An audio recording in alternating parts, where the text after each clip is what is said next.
সবাইকে স্বাগত জানিয়ে শুরু করছি আমাদের আজকের আলোচনাটি। স্ক্রিনে দেখতেই পাচ্ছেন গ্রামীণ ব্যাংক ভাইবা 2025, পোস্টের নাম হচ্ছে ট্রেনিং অফিসার।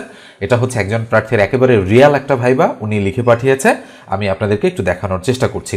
এগুলো দেখে আপনাদের সুবিধা হয় কি যে কোন ধরনের প্রশ্নগুলো করছে ভাইবা বোর্ডে এবং আপনাদেরকে কিভাবে প্রস্তুতি নিয়ে যেতে হবে, মানে এই সংক্রান্ত একটা ধারণা হচ্ছে আপনাদের মধ্যে গ্যাদার করবে। তো এই জন্য ভাইভাগুলো গুরুত্বপূর্ণ আপনাদের জন্য এবং অবশ্যই প্রত্যেকটা ভিডিও প্রথম থেকে শেষ পর্যন্ত মনোযোগ সহকারে দেখতে হবে এবং কথাগুলো শুনতে হবে আমার, যে কিভাবে ভাইভা দিলে আপনার যে কাঙ্ক্ষিত চাকরিটা ট্রেনিং অফিসার বা সিনিয়র অফিসার বা শিক্ষানবিশ অফিসার যাই আপনি বলেন না কেন, এই পদে কিন্তু অনেকেই ভাইভা পরীক্ষা দিচ্ছেন। সিলেক্ট করবে কিন্তু মোটামুটি অল্প সংখ্যক প্রার্থীকে, আর বাকিগুলো প্যানেল করে রাখবে। প্যানেল করে রাখা মানে যদি ভবিষ্যতে প্রয়োজন হয় সেই প্যানেল থেকে আপনাদেরকে ডাক দেবে। তো অবশ্যই যে ফোন নম্বর আপনি দিয়েছেন তথ্য ফর্ম পূরণ করার সময় এবং আপনার ভাইবার SMS রিটেন পরীক্ষায় টিকেছেন বা MCQ যে পরীক্ষাটা হয়েছে সেখানে টিকেছেন, সেটার SMS এসেছে এবং ওই ফোন নাম্বারটা অবশ্যই সচল রাখবেন, এটা বন্ধ করবেন না। কিন্তু তারা কিন্তু আলাদা করে রেজাল্ট পাবলিশ করে না, তারা হচ্ছে ফোনে মেসেজ দিয়েই কিন্তু জানিয়ে দেয়। নিশ্চয়ই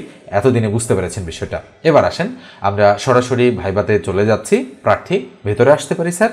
পরীক্ষক হ্যাঁ আসুন। হচ্ছে প্রার্থী বলেছেন যে আসসালামু আলাইকুম স্যার। পরীক্ষক ওয়ালাইকুম আসসালাম, বসুন। প্রার্থী ধন্যবাদ স্যার। তো শুরুতে কিন্তু এই যে বিষয়টা রয়েছে এখানে, এই বিষয়টা আপনাকে কিন্তু তারা হচ্ছে অবশ্যই জিজ্ঞাসা করবে এবং সুন্দরভাবে মার্জিত ভাষায় আপনাকে কিন্তু এগুলো হচ্ছে কনভারসেশন করতে হবে। এবার দেখেন শুরু হয়ে গেল আপনার ব্যক্তিগত তথ্য। কি বলা হচ্ছে দেখেন, পরীক্ষক বলেছেন আপনার নাম কি?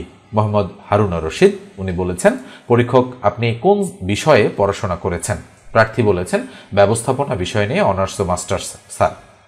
পরীক্ষক বলেন আধুনিক ব্যবস্থাপনার জনককে? প্রার্থী আধুনিক ব্যবস্থাপনার জনক হেনরি ফেল। এবারে দেখেন পরীক্ষক এই মুহূর্তে কি করছেন, ওনাকে জিজ্ঞাসা করা হয়েছে হারুন রশিদকে যে এই মুহূর্তে আপনি কি করছেন? স্যার গ্রামে জমি আছে, সেগুলোতে চাষাবাদ করতে আমার বাবাকে হেল্প করছি, এর পাশাপাশি চাকরির প্রিপারেশন নিচ্ছি। উনি একদম সত্যি কথাই বলেছেন যে উনি যা করছেন তাই বলেছেন। পরীক্ষক চাকরি যে করতে হবে এমন তো কোনো কথা নেই, আপনি তো ফুল টাইমে কৃষক হতে পারেন, তাই না? তো উনি কি উত্তর দিয়েছে দেখেন, জি স্যার সেটাও করা যায়, তবে 4 বিঘার মতো জমি আছে আমাদের, সেটা দিয়ে সংসার চলে মোটামুটি, কিন্তু এর বেশি কিছু সম্ভব নয়। আমার ইচ্ছে 15-20 বছর চাকরি করে এরপর গ্রামে খামার করব। এখানে ওনাকে আরও ডিটেলস, এখানে উনি স্টার দিয়ে রেখেছে দেখেন, এনাকে আরও ডিটেলস জিজ্ঞাসা করা হয়েছিল যে আপনার কেন এই ইচ্ছেটা। উনি কিন্তু বলেছে যে আসলে এই মুহূর্তে খামার করার জন্য পর্যাপ্ত পরিমাণ অর্থ আসলে আমার কাছে নেই। আমি হচ্ছে চাকরি বাকরি করে কিছু 15-16 বছর চাকরি করব, করার পরে কিছু মূলধন সংগ্রহ করব এবং ভবিষ্যতে গ্রামে ফিরে এসে আমি হচ্ছে একটা গরুর খামার করব, যেহেতু আমার বাড়ির পাশে জমি আছে। ঠিক আছে, উনি এইভাবে গুছিয়ে সুন্দর করে বলেছে। তো যাই হোক, আমাদেরকে যতটুকু লিখে পাঠিয়েছেন উনি হচ্ছে ততটুকুই আমি এখানে লিখে দিয়েছি এবং এই যে দেখেন এখানে কিন্তু স্টার চিহ্ন দেওয়া আছে। এখানে কিন্তু আরও বেশ কিছু কনভারসেশন হয়েছে যেগুলো উনি আমাকে বলেনি, এই রিলেটেড। এবার দেখেন বলা হচ্ছে পরীক্ষক বলছে যে গ্রামীণ ব্যাংক কবে প্রতিষ্ঠিত হয় বলেন। গ্রামীণ ব্যাংক সংক্রান্ত প্রশ্ন দেখেন, ব্যক্তিগত তথ্য জানার পরেই গ্রামীণ ব্যাংক সংক্রান্ত তথ্যে তারা চলে যায়। গ্রামীণ ব্যাংক কবে প্রতিষ্ঠিত হয় বলেন, ওনাকে জিজ্ঞাসা করা হয়েছে। প্রার্থী উত্তর দিয়েছেন 1976 সালে কার্যক্রম শুরু করে, কিন্তু ব্যাংক হিসেবে প্রতিষ্ঠা লাভ করে 1983 সালে।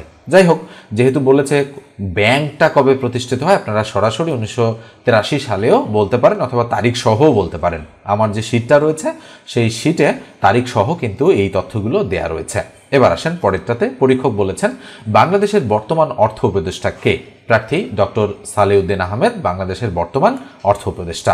এবারে দেখেন নিচের দিকে যে বাংলাদেশের 2-3 জন অর্থনীতিবিদের নাম বলুন। উনি কিন্তু ম্যানেজমেন্টের হচ্ছে একজন শিক্ষার্থী ছিলেন, ওনাকে ধরেছে যে বাংলাদেশের 2-3 জন অর্থনীতিবিদের নাম বলুন। উনি প্রথমেই ডক্টর মোহাম্মদ ইউনূসের নাম বলেছেন। অবশ্যই সঠিক, কেননা ডক্টর মোহাম্মদ ইউনূস বাংলাদেশের কিন্তু একজন অতি সুপরিচিত হচ্ছে একজন অর্থনীতিবিদ বলা চলে ওনাকে। এরপরে রয়েছে আতিউর রহমান, উনি বাংলাদেশ ব্যাংকের গভর্নর ছিলেন, এবং রেহমান সোবহান উনিও কিন্তু খুবই খ্যাতিসম্পন্ন একজন হচ্ছে অর্থনীতিবিদ। সম্ভবত সেন্টার ফর পলিসি ডায়ালগ, যেটাকে সিপিডি বলি আমরা, সেটার উনি হচ্ছে চেয়ারম্যান ছিলেন, আমি যদি ভুল না বলে থাকি। এরপরে দেখেন পরীক্ষক বলেছেন যে বৈষম্য বিরোধী আন্দোলনের সময় আপনি কি করেছিলেন, আপনার ভূমিকা বা অংশগ্রহণ কি ছিল কিনা এতে। এটা কিন্তু টেকনিক্যাল একটা প্রশ্ন করেছে তাকে, মানে তার কাছে জানতে চাচ্ছে যে তার আসলে এই আন্দোলন সম্পর্কিত ভূমিকা কীরকম। তো উনি উত্তর দিয়েছে যে আন্দোলনের প্রথম দিকে আমি এর সঙ্গে যুক্ত ছিলাম না স্যার, কিন্তু পরবর্তী সময়ে শহর থেকে গ্রামে ফিরে এসে সক্রিয়ভাবে অংশগ্রহণ করেছি। তো উনি প্রথমে ঢাকায় ছিলেন, ঢাকা থেকে যখন এলাকার দিকে মুভ করেছেন তখন হচ্ছে আন্দোলন আরও বেগবান হয়েছে এবং উনি কিন্তু অংশগ্রহণ করেছে সেই আন্দোলনে, এটা সরাসরি তাদেরকে জানিয়েছে। পরীক্ষক, বর্তমান রাষ্ট্রপতির নাম কি? উনি বলেছেন যে মহামান্য রাষ্ট্রপতি মোহাম্মদ শাহাবুদ্দিন। উনি কিন্তু এই মহামান্য শব্দটা প্রথমে বলেননি, উনি বলেছেন মোহাম্মদ শাহাবুদ্দিন। তখন যারা ছিলেন ভাইবা বোর্ডে তারা বলেছেন যে না, এইভাবে একজন রাষ্ট্রপতির নাম সরাসরি বলা উচিত নয়, তার সামনে অবশ্যই মহামান্য রাষ্ট্রপতি শব্দটুকু লাগানো উচিত। ঠিক আছে, উনি কিন্তু আমার সঙ্গে শেয়ার করেছেন। আপনাদেরকে যদি জিজ্ঞাসা করা হয় তখন অবশ্যই মহামান্য শব্দটা বা মহামান্য রাষ্ট্রপতি শব্দটা কিন্তু উল্লেখ করবেন। সর্বোচ্চ পদস্থ কর্মকর্তা কিন্তু মানে হচ্ছে এই মহামান্য রাষ্ট্রপতি, উনি যেই হন না মানে হোক না কেন, আপনার পছন্দের হোক বা অপছন্দের হোক, সামনে অবশ্যই মহামান্য রাষ্ট্রপতি শব্দটা সংযুক্ত করতেই হবে আপনাকে। এরপরে দেখেন আমরা পরের পেজে চলে যাচ্ছি। এবারে দেখেন ওনাকে জিজ্ঞাসা করা হয়েছে, পরীক্ষক ওনাকে জিজ্ঞাসা করেছেন যে আপনার বয়স কত। উনি বলেছেন 28 বছর ছাড়, মানে এক্স্যাক্টলি ওনার বয়স ছিল 28 বছর 7 দিন কিংবা 8 দিন। তো উনি দিনটা বলেনি, উনি সরাসরি 28 বছর বলেছে। আপনাদের যদি বলে আপনারা অবশ্যই আগে থেকে দিন তারিখ বের করে যাবেন। ধরেন আপনার বয়স 29 বছর 3 মাস, আপনি অবশ্যই এভাবেই বলবেন যে 29 বছর 3 মাস আমার বয়স স্যার, একদম এক্স্যাক্টলি বলবেন, দিন বলার দরকার নেই। তো আপনি দিনও বের করে রাখতে পারেন, তবে আপনি চাইলে 29 বছরও বলতে পারেন বা 29 বছর 3 মাসও বলতে পারেন, সেটা আপনার খুশি। ওকে, তো এবার দেখেন পরীক্ষক জিজ্ঞাসা করেছে আপনাকে চাকরিটি দিলে কি করবেন, মানে এইভাবে প্রশ্ন করা হচ্ছে যে আপনাকে যদি আমরা চাকরিটা দেই তাহলে কি করবেন। উনি বলেছেন যে অবশ্যই করব স্যার, গ্রামীণ ব্যাংকের মতো নোবেল বিজয়ী একটা প্রতিষ্ঠানে চাকরি করার সুযোগ পেলে আমি নিজেকে গর্বিত মনে করব। আর আমার চাচা গ্রামীণ ব্যাংকে জব করেন, তাই চাকরিটা সম্পর্কে তার কাছ থেকে আমি বেশ কিছু বিষয় জেনে নিয়েছি। তো উনি কিন্তু ওনার চাচার পরিচয় দিয়েছেন যে ওনার চাচা গ্রামীণ ব্যাংকে জব করেন, উনি এই জবটা সম্পর্কে খুব ভালোভাবে জানেন বা অবগত আছেন। এরপরে উনি স্টার দিয়ে রেখেছেন মানে ওনার চাচা কোথায় জব করেন, কতদিন আগে চাকরিতে যোগদান করেছেন, কোন পদে আছেন, এই সংক্রান্ত প্রশ্ন ওনাকে জিজ্ঞাসা করা হয়েছিল, যেগুলো উনি স্টার চিহ্ন দিয়ে বুঝিয়েছেন। আপনাদেরকে যদি এই ধরনের কোনো কিছু জিজ্ঞাসা করা হয় মানে আপনারা অবশ্যই মানে ভাইবা বোর্ডে কখনো মিথ্যা তথ্য দিবেন না, মনে রাখবেন সমস্ত তথ্য আপনারা সঠিক দেওয়ার চেষ্টা করবেন। এবার আসেন, পরীক্ষক বলেছেন যে ঠিক আছে, আচ্ছা ঠিক আছে আপনি এখন আসুন। উনি বলেছেন ধন্যবাদ স্যার, আসসালামু আলাইকুম। জাস্ট উনি কাগজপত্র নিয়ে ওখান থেকে বের হয়ে এসেছেন। এই ছিল ওনার ভাইবা। এখানে দেখতে পাচ্ছেন হচ্ছে আমার যে হোয়াটসঅ্যাপ অ্যাকাউন্ট রয়েছে সেখানে আরেকজন ভাইবা শেয়ার করেছেন। তো উনি উত্তরগুলো শেয়ার করেননি, জাস্ট প্রশ্নগুলো শেয়ার করেছেন। আপনারা দেখতে পাচ্ছেন কিনা আমি জানি না। তো এটা একটু কপি করে নিয়ে আমি হচ্ছে আপনাদের একটু বড় করে দেখাতে চাই যে আসলে ওনাকে কী কী জিজ্ঞাসা করা হয়েছিল। নিশ্চয়ই স্ক্রিনে আপনারা দেখতে পাচ্ছেন যে ওনাকে আসলে কি কি জিজ্ঞাসা করা হয়েছিল। আমি একটু পড়ে দেই, দেখেন একটু ভালো করে মনোযোগ দেন। ওনার ভাইভা হয়েছিল 1 নম্বর বোর্ডে 7/7/2025-এ। শুরুতে বলে রাখি আমার কম্পিউটার কোর্স সহ এক্সট্রা অ্যাক্টিভিটিস সার্টিফিকেট ছিল সাথে, অর্থাৎ উনি এই সনদগুলো কিন্তু সাথে নিয়ে গিয়েছিল ওখানে দেখানোর জন্য। আমি সবসময় আই কন্ট্যাক্ট করে কথা বলেছি। বোর্ডের চেয়ারম্যান স্যার প্রায় সব প্রশ্ন করেছে, কারণ হয়তো স্যারের কোনো একটা বিষয় মিল পেয়েছিল মনে হয়। সম্ভবত বিশ্ববিদ্যালয় চীনে, জাতীয় কবি কাজী নজরুল ইসলাম বিশ্ববিদ্যালয়, ত্রিশাল, ময়মনসিংহ, অর্থনীতি বিষয় ছিল আমার। তো উনি ব্যক্তিগত বিষয় মানে এগুলো জাস্ট আমার সঙ্গে শেয়ার করেছে, আমি আপনাদের সঙ্গে হচ্ছে শেয়ার করছি বিষয়গুলো একবারে সরাসরি, মানে আমি কোনোরূপ হচ্ছে এখানে চেঞ্জ করিনি, না বানান না অন্য কোনো কিছু। কোনো ব্যক্তির নাম বললে টাইটেল সহ বলেছি, এজন্য ভুল ধরতে পারেনি। যেমন রাষ্ট্রপতির নাম কি উনি বলেছেন নিশ্চয়ই, আমি একটু আগেই তো বললাম আরেকজনের ভাইবা ওনাকেও হচ্ছে রাষ্ট্রপতির নাম জিজ্ঞাসা করেছিল। তো মহামান্য রাষ্ট্রপতি মোহাম্মদ শাহাবুদ্দিন, দেখেন উনি কিন্তু মহামান্য রাষ্ট্রপতি শব্দটা উল্লেখ করেছেন। ভাইবা বোর্ড ফ্রি ছিল, ভাইবা ভালো হয়েছে, আল্লাহ রিজিকে রাখলে হতে পারেন। নিজ সম্পর্কে মানে কি কি জিজ্ঞাসা করেছে দেখেন, নিজ সম্পর্কে জিজ্ঞাসা করেছে, পরিবার সম্পর্কে, ভার্সিটি সম্পর্কে, ভিসি স্যার সম্পর্কে, ভাস্কর্য সম্পর্কে, কেমনে চলি এখন সেটা সম্পর্কে, অন্য অভিজ্ঞতা সম্পর্কে, অর্থনীতি সম্পর্কে, সাম্প্রতিক সম্পর্কে, অন্তর্বর্তীকালীন সরকার সম্পর্কে। মিজান সাহেব এখন আসতে পারেন, পরবর্তীতে আপনাকে জানানো হবে। জাস্ট ওনাকে শেষে এটা বলেছে। ওকে, জাস্ট এটা ছিল ওনার ভাইবা। তো যেহেতু উনি শুধু প্রশ্নগুলো লিখেছে, ডিটেলস উত্তরগুলো বলেনি আমাকেও, এই জন্য আমি জাস্ট কি কি জিজ্ঞাসা করেছে সেটা আপনাদেরকে জানানোর চেষ্টা করলাম। এবার আসেন আরেকজনের ভাইবা, দেখি আরেকজন কি পাঠিয়েছেন। ওনার নাম হচ্ছে রমজান আলী।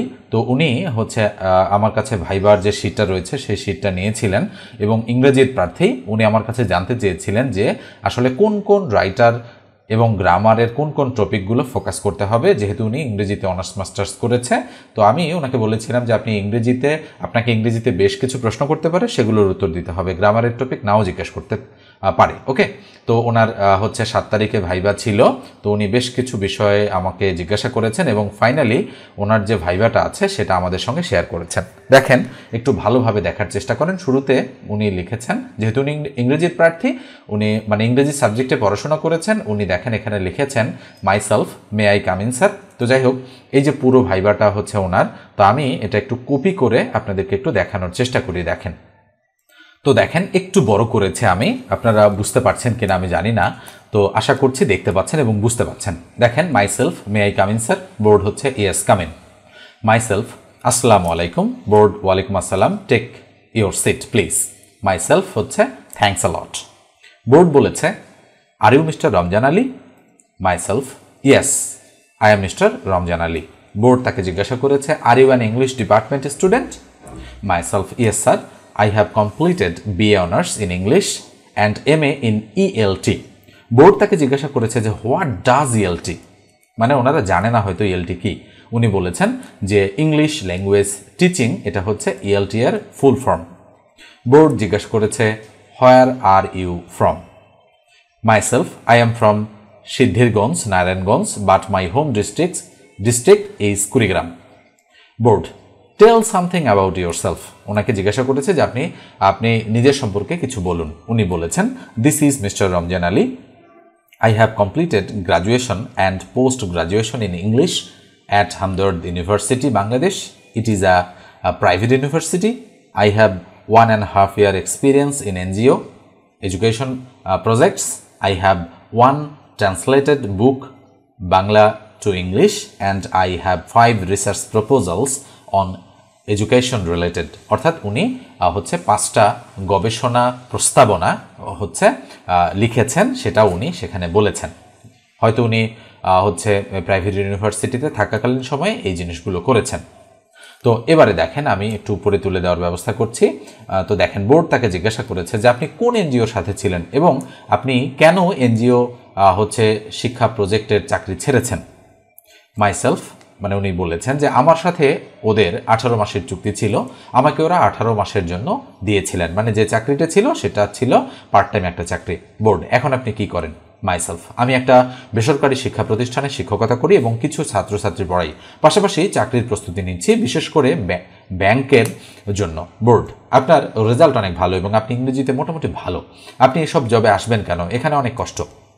মাইসেলফ, স্যার আমার বয়স এখন 30+ হয়ে গেছে, তাছাড়া আমার মা 3বার স্ট্রোক করে এখন প্যারালাইসিস হয়ে গেছে, আমার ভাই বোন সবাই বিয়ে করে আলাদা হয়ে গেছে, এখন আমার মায়ের সম্পূর্ণ খরচ আমাকে বহন করতে হয়, কারণ ভাইদের আর্থিক অবস্থা তেমন ভালো না, গ্রামে থাকে, ছোটোখাটো ব্যবসা বাণিজ্য করে, তাই আমার চাকরিটা অনেক প্রয়োজন স্যার। একেবারে হুবহু উনি যা বলেছে আমি তাই কিন্তু এখানে আপনাদেরকে দেখাচ্ছি, একটা ওয়ার্ডও এদিক সেদিক করা নাই। বোর্ড, আপনি কি বিবাহিত? মাইসেলফ, না স্যার, স্থায়ী কোনো চাকরি হচ্ছে না তাই বিয়ে করি নাই। বোর্ড, গ্রামীণ ব্যাংকের চাকরি হলে বিয়ে করে আমাদের দাওয়াত দিবেন? হাসি দিয়ে বলেছে, মানে একটা ভালো এনভায়রনমেন্টে উনি হচ্ছে ভাইবাটা দিয়েছেন। মাইসেলফ, ইনশাল্লাহ স্যার, অবশ্যই দিব। Board, who is doctor Yunus? এবার দেখেন, ব্যক্তিগত প্রশ্ন শেষ করে এবার হচ্ছে মানে আপনাদের মূল যে প্রশ্ন, সেই মূল প্রশ্নে তারা হচ্ছে ঢুকে পড়েছে। Who is doctor Yunus? Dr. Mohammad Yunus is the Chief Advisor of Bangladesh Interim Government and also is a Bangladeshi economist and founder of the Grameen Bank and a Nobel Peace Prize laureate. উনি সুন্দরভাবে কিন্তু মানে বেশ কিছু বিষয় তুলে ধরেছেন এখানে ডক্টর মোহাম্মদ ইউনুস সম্পর্কে। উনি শুরুতে বলেছেন যে উনি হচ্ছেন বর্তমানে অন্তর্বর্তীকালীন সরকারের প্রধান উপদেষ্টা এবং উনি হচ্ছেন বাংলাদেশের একজন স্বনামধন্য ইকোনমিস্ট মানে অর্থনীতিবিদ এবং গ্রামীণ ব্যাংকের প্রতিষ্ঠাতা উনি, এবং উনি নোবেল শান্তি পুরস্কার পেয়েছেন। 4টা জিনিস কিন্তু উনি উল্লেখ করেছেন। বোর্ড তাকে জিজ্ঞেস করেছে গ্রামীণ ব্যাংকের যে প্রতিষ্ঠাতা 3-0 থিওরি কি, মানে 3-0 থিওরি মিনস মানে শূন্য তত্ত্ব বলতে কি বোঝায় সেটা জিজ্ঞাসা করেছে। উনি বলেছেন যে 30 মানে হচ্ছে 0 কার্বন, 0 প্রপার্টি, আসলে এটা প্রভার্টি হবে, অ্যান্ড 0 আনএমপ্লয়মেন্ট, মানে 0 কার্বন, 0 প্রভার্টি এবং 0 unemployment. Board, are you are an English department student, briefly describe William Shakespeare. William Shakespeare সম্পর্কে সংক্ষিপ্তভাবে ওনার কাছে জানতে চাচ্ছে। মাইসেলফ, মানে উনি নিজে বলেছেন যে William Shakespeare was an English dramatic poet and actor. He was born Stamford Avon on 23 April 1564 and died on the same date in 1616. He was 8 years younger than his wife. He wrote 37 plays, 154 sonnets and some poems. He was the national poet of English and bird of Avon. মানে যেহেতু briefly বলেছে, সংক্ষিপ্তভাবে বলতে বলেছে, উনি এই জন্য কয়েকটা জিনিস উল্লেখ করে বলেছেন এবং সুন্দর বলেছেন। বোর্ড, সাম্প্রতিক বাংলাদেশে 2টা দিবস ঘোষণা করেছে, আপনি বলতে পারবেন? মাইসেলফ, অবশ্যই 16 জুলাই শহীদ দিবস, যেদিন আবু সাইদ প্রথম শহীদ হন, এবং 5 আগস্ট জুলাই গণ অভ্যুত্থান দিবস। 8 আগস্ট নতুন বাংলাদেশ দিবস ঘোষণা করা হয়েছিল কিন্তু বাতিল করা হয়েছে। বোর্ড, জিরান্ড অ্যান্ড পার্টিসিপল এর মধ্যে পার্থক্য কি? এই যে দেখেন, একটা হচ্ছে গ্রামারের প্রশ্ন তাকে জিজ্ঞাসা করা হয়েছে, পার্থক্য বলেছি উদাহরণ সহ। উনি কিন্তু উত্তর বলেনি যে উনি কি বলেছে, জাস্ট উনি যেহেতু ইংরেজি ডিপার্টমেন্টের স্টুডেন্ট সেক্ষেত্রে উনি অবশ্যই এই দুটোর পার্থক্য ভালোভাবেই জানেন। Board, what is your favourite age in English literature? Myself, romantic age. Board, mention the 5 famous poets of the romantic age, মানে রোমান্টিক এজের হচ্ছে 5 জন হচ্ছে জনপ্রিয় বা বিখ্যাত তাকে কবির নাম বলতে বলেছে। উনি বলেছেন William Wordsworth, ST. Coleridge, John Keats, Percy Bysshe Shelley এবং উইলিয়াম ব্লেক। এই 5 জনের নাম উনি বলেছেন। বোর্ড তাকে এবারে বলেছেন যে থ্যাঙ্কস, আপনি এখন আসেন। মাইসেলফ, আসসালামু আলাইকুম, ফাইলটা নিয়ে বের হয়ে আসছি। 10 থেকে 12 মিনিট আমাকে প্রশ্ন করেছেন, মাঝে একটু গল্প করেছেন। ওকে, ওনার কিন্তু ভাইভাটা আমার জানা মতে অনেক ভালো হয়েছে এবং আরও উনি হচ্ছে আরও 2-1টা প্রশ্ন করেছিলেন, সেগুলো সম্পর্কে আসলে উনি আমাকে লিখে জানাননি। যেহেতু 12-13 মিনিট ওনার ভাইভাটা নিয়েছে, তো মানে 10-12 মিনিট ওনার ভাইভাটা নিয়েছে, সেক্ষেত্রে উনি বলেছেন যে আরেকটা প্রশ্ন করেছিল বাংলাদেশের কোন লেখকের ইংরেজি বই অনার্সে পড়েছি কিনা, কোনো লেখকের বই। তো সৈয়দ ওলিউল্লাহ লাল সালু, এটা হচ্ছে ট্রি উইদাউট রুটস, অ্যান্ড হচ্ছে হুমায়ুন আহমেদের একটা বই পড়েছি, কিন্তু ওই মুহূর্তে আমার মনে ছিল না। আমার ভাইবা ইংরেজি এবং বাংলা মিলিয়ে হয়েছে। ওকে, তো এই হচ্ছে ওনার ভাইবা। নিশ্চয়ই আপনারা বুঝতে পারছেন যে উনি কেমন ভাইবা দিয়েছে। উনি অবশ্যই ভালো একটা ভাইবা দিয়েছেন এবং আমি বলি ভাইবার আমার কাছে একটা PDF শিট রয়েছে। এই শিটটা যদি আপনারা নেন, গ্রামীণ ব্যাংক সংক্রান্ত, তারপরে বেশ কিছু সাম্প্রতিক প্রশ্ন, ব্যাংক রিলেটেড প্রশ্ন, কিছু টেকনিক্যাল প্রশ্ন, গ্রামীণ ব্যাংকের ট্রেনি অফিসারের কী কী কাজ বা মানে হচ্ছে মানে আপনাকে কি কি করতে হবে সেখানে যাবতীয় জিনিস কিন্তু PDF শিটের মধ্যে রয়েছে। শিটটার প্রাইস হচ্ছে 70 টাকা। আপনারা অবশ্যই টেক্সট করবেন আমাকে 01642702760 এই নাম্বারে, হোয়াটসঅ্যাপে টেক্সট দিয়ে দেন জিজ্ঞাসা করবেন যে গ্রামীণ ব্যাংকের ভাইবার সাজেশনটা কিভাবে নিতে পারি। ওকে, আমি প্রসেসটা বলে দিব। আপনারা 70 টাকা সেন্ড মানি করবেন, অবশ্যই এই নম্বরে নয়, আমি অন্য একটা নম্বর দিব, সেই নম্বরে 70 টাকা সেন্ড মানি করে আপনারা আমার কাছ থেকে সাজেশনটা কালেক্ট করতে পারেন। তো যাদের প্রয়োজন আছে তারাই কেবল নক দেবেন, যাদের প্রয়োজন নাই অযথা নক দেওয়ার কোনো প্রয়োজন নেই। আপনারা নিজেই প্রস্তুতি নিলেও অনেক ভালো করতে পারবেন বলে আমি আশা রাখি। তো আর যেটা বললাম, তারা অবশ্যই প্যানেল করবে। তো ধরেন প্যানেল করলে আপনার হয়তো 1000 জনের মতো বা এর চেয়ে বেশিও রাখতে পারে, সর্বোচ্চ 2000, এর বেশি না, প্যানেল করে রাখবে। এবং হচ্ছে প্রথমত হয়তো 400 বা 500 জনকে আনুমানিক আর কি, আমার ধারণা এটা প্লাস মাইনাস হতে পারে, হচ্ছে তারা চাকরির জন্য সিলেক্ট করে SMS পাঠাতে পারে এবং বাদবাকি যারা থাকবে তাদেরকে প্যানেল করে রাখবে যেন পদ ফাঁকা হওয়া মাত্রই হচ্ছে নিয়োগ দিতে পারে। যেহেতু সামনে বাংলাদেশের নির্বাচন সহ আরও অনেক বেশ কিছু গুরুত্বপূর্ণ ঘটনা রয়েছে, সেক্ষেত্রে তারা কিন্তু খুব তাড়াতাড়ি হয়তো সার্কুলার নাও দিতে পারে, এই জন্য তারা প্যানেল থেকে নেওয়ার চেষ্টা করবে। তো আমি যেটা বললাম, আপনারা ফোন খোলা রাখবেন এবং তারা হচ্ছে SMS করলো কিনা, মানে টোটাল এখনও কিন্তু ভাইবা চলছে, ভাইবা শেষ হওয়ার মোটামুটি 20 দিনের মধ্যে তারা কিন্তু রেজাল্ট দিয়ে দেয়। তো ফোনটা খোলা রাখবেন এবং সিমটা কোনো কারণে যেন বন্ধ না দেখায় সে বিষয়টা খেয়াল রাখবেন। তো ধন্যবাদ সবাইকে, ভালো থাকবেন, সুস্থ থাকবেন। আর চাকরির গণিত আমি শেখাই, মোটামুটি রিটেন প্লাস হচ্ছে এমসিকিউ দুটোর জন্যই। তো এই যে ব্যাচটা বর্তমানে চলছে সেটা হচ্ছে ডিটেলস মেথড প্লাস হচ্ছে শর্টকাট মেথড, এই দুটোই সেখানে শেখানো হচ্ছে। আপনারা পিডিএফ শিট পাবেন, অনলাইনে মডেল টেস্ট দেওয়ার সুযোগ পাবেন, মানে চ্যাপ্টার ওয়াইজ পিডিএফ শিট যেখানে 1000-এর কাছাকাছি অঙ্ক সলিউশন সহ রয়েছে, মানে চ্যাপ্টার ওয়াইজ আমি সেগুলো আপনাদেরকে দিয়ে দেবো পর্যায়ক্রমিক। আর প্রত্যেকটা ক্লাস লাইভ হবে, জুম অ্যাপে লাইভ ক্লাস হয় আমাদের। আপনাদের যাদের গণিতে প্রবলেম আছে আপনারা দেখে নিতে পারেন, আমার ইউটিউবে অসংখ্য গণিতের ক্লাস আছে। যদি ক্লাসগুলো আপনাদের পছন্দ হয় তাহলেই কেবল আমার সঙ্গে আপনারা যোগাযোগ করবেন এবং কোর্সের ব্যাপারে আমাকে বলবেন। আর কোর্সের ফি হচ্ছে 1020 টাকা। ওকে, তো 01642702760 নম্বরটা আমি আবারও দিয়ে দিচ্ছি। এই নম্বরে হোয়াটসঅ্যাপে টেক্সট দিয়ে আমাকে কোর্সের ব্যাপারেও আপনারা আলাপ করতে পারেন আমার সাথে। তো ধন্যবাদ সবাইকে, ভালো থাকবেন, সুস্থ থাকবেন।